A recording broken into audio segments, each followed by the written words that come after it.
Can you feel that?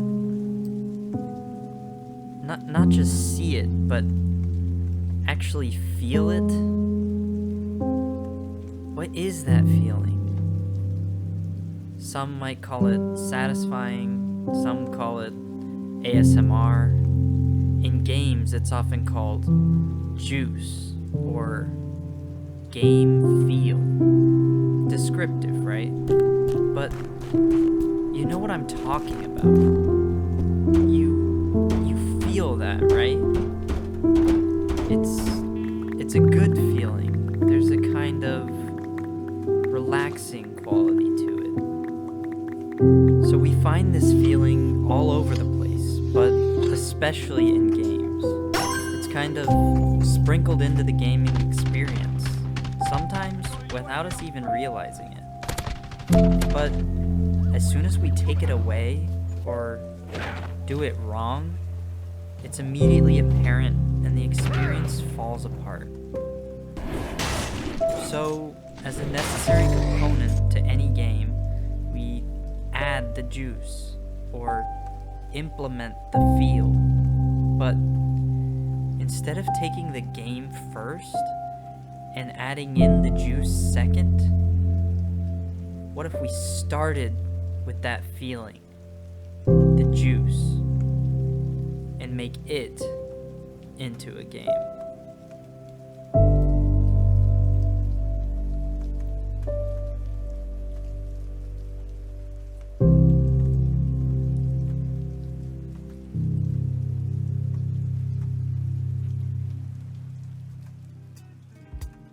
This whole thing started a little over a month ago with the Blackthorn Prod Game Jam, a one-week game-making competition where game devs from all over the world made games according to the theme, less is more.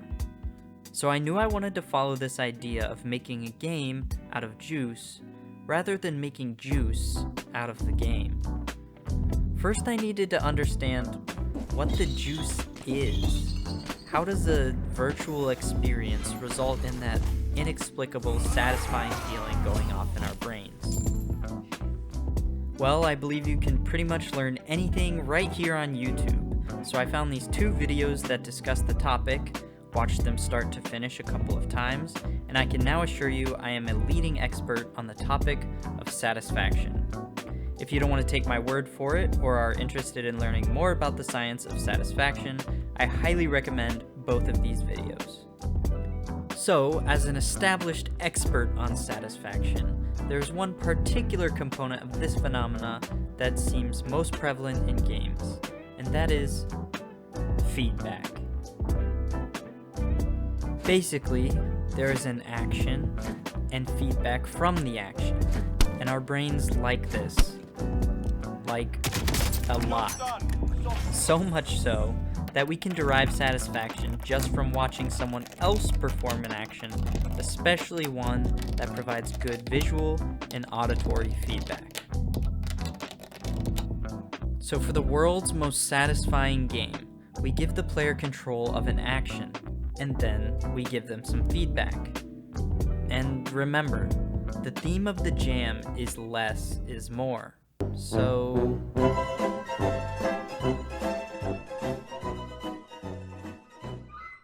but in all seriousness, since we're focused more on the juice than the game, this is really our core game mechanic, and to be honest, it's not a bad one. This mechanic is tried and true, and can be found in some extremely successful games. Take Cookie Clicker or Adventure Capitalist, for example. Yes, we're making a clicker game, but remember, it's not about the game. It's about the juice. If we look at either of these two games, it's immediately apparent that they are lacking some serious juice. Tell me which is more satisfying, A or B? B, right? That's because B has the juice. B has very distinct audio and visual feedback. But let's not get too sidetracked. I would consider these games to be more idle games than clicker games anyway. So we're gonna be making a clicker game, and we know we need some distinct and engaging audio and visual feedback.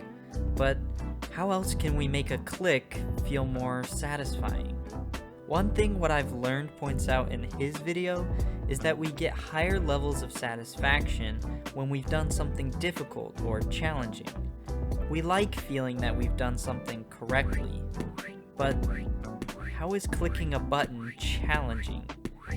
How do you click a button correctly?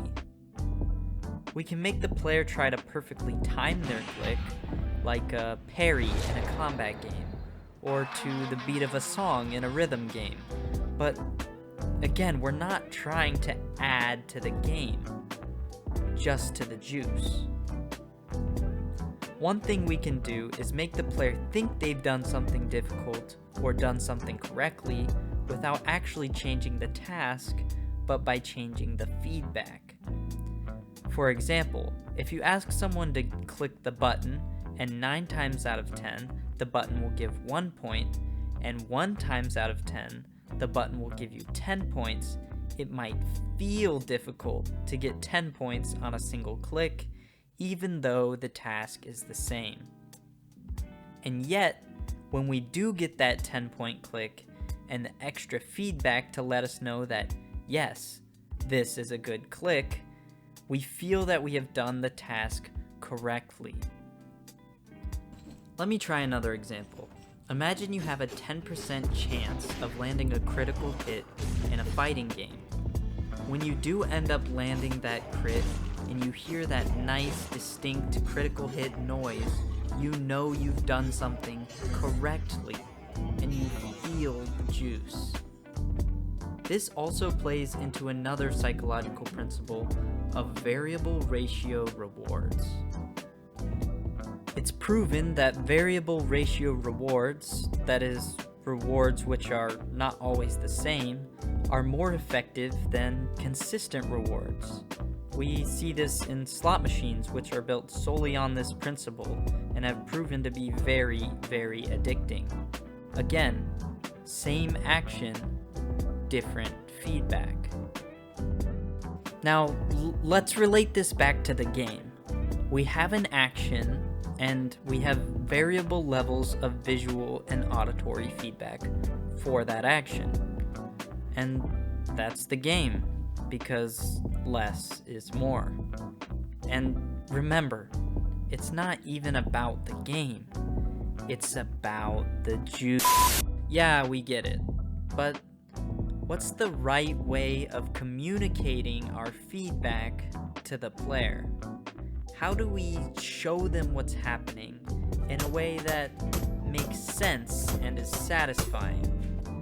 It doesn't really make sense if we get 10 points from a button 10% of the time. Players don't really know what's happening here. We need to look at probabilities that we're already familiar with.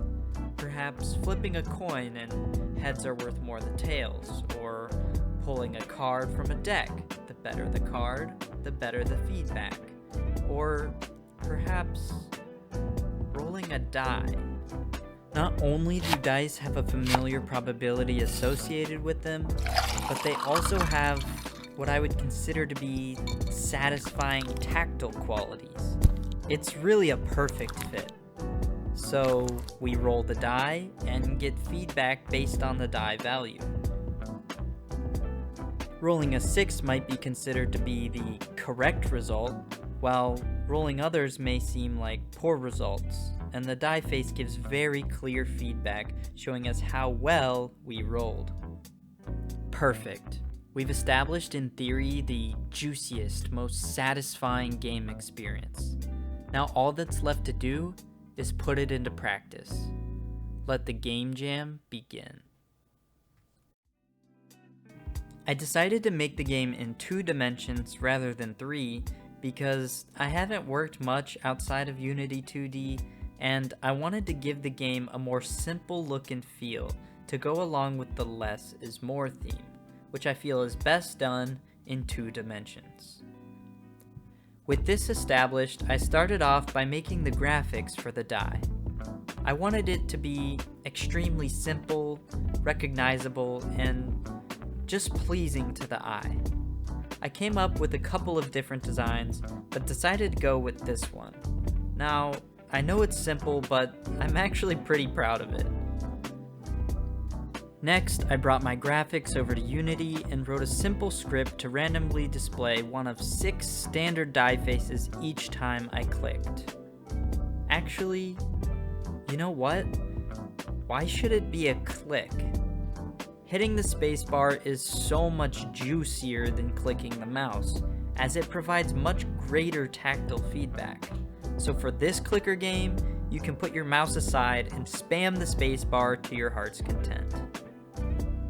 As with any other clicker game, we needed a way to collect our points or cookies or dollars or whatever. Now, one thing I've noticed while wasting hours of my life watching quote-unquote satisfying videos is that there's a satisfying quality associated with large groups of objects flowing or moving around. So I made each dot on the die flow from the die face to the scoreboard. I started each dot with a negative velocity, so it would first offset itself from the die and then accelerate towards the scoreboard. And I gotta say, the juice is already starting to come together. The game already has really nice game feel. However, I found myself wishing there were even more dots. So I added numeric die faces all the way up to 99 and added more dice to the screen. Yeah, much more satisfying. However, not too great for performance. To stop the game from blowing up my computer, I made a change so that larger numbers will use larger sized dots to represent bigger values. And these bigger, heavier looking dots actually created more texture and weight to the feedback, giving it even more juice. Next, it was time to head back over to Photoshop to create a main menu and a new background, because the plain blue was driving me crazy and getting in the way of my juice. With the need to make a title screen also came the need to choose a title. So sticking to the jam theme of less is more, and wanting to keep things simple, I landed on the name Roll. I also really wanted to keep the colors in this game to a minimal, less is more, so I'll be sticking to white, ivory for the dice, and black. I generated a few concepts for the title, and eventually landed on this one, and decided to use the same background throughout the game. I moved this over to Unity, including some nice animations, and it felt like the game was finally starting to take shape. At this point, I still needed a system for allowing the player to increase the number of dice and total number of dots that would be appearing on the screen, so I decided to implement a simple shop mechanic. Players could go to the shop to spend their collected dots on dice upgrades, which will allow them to get even more dots, which gets them more upgrades. The core game loop of any clicker game. But I wanted there to be strategic differences between different upgrades so that players could challenge themselves and get even more of that satisfying feeling when they made good strategic purchases in the shop, not just by purchasing whatever upgrade becomes available next. I came up with a bunch of different upgrades and unique symbols to represent them, as well as a pretty flexible upgrade system so that I can still add new upgrades in the future. The upgrades would basically fall into 4 main categories: upgrades that add to an existing die face, upgrades that add a completely new die face, upgrades that add new dice, and upgrades that apply when a certain roll occurs. Example, getting to re-roll any doubles. Implementing the shop wasn't as straightforward as I thought it would be though. Since the game was in 2 dimensions, there was still no way of really seeing a whole die, only whatever face happened to be facing up at the time. Because of this, I also added an expanded view to see your dice unfolded and laid out like one of those puzzle cubes you see. It was here when I started running into problems with the camera, and looking at the clock, there were under 2 days left in the jam. I had hyper-focused on some of the game's smaller details, and there was still so much more that needed to be put into the game. But at the end of the day, I'm trying to make the most satisfying game ever made. No one said this was going to be easy, so I needed to hunker down and work on the game non-stop for the next 2 days, foregoing food, sleep, and sanity. Will I really be able to finish in only 2 days? Will my juice get me to one of the top spots in the game jam? Can I create the ultimate satisfying experience? Subscribe to the channel for part 2 of this video, which will answer all of these questions and show the exciting and satisfying conclusion of the project. Thanks for watching.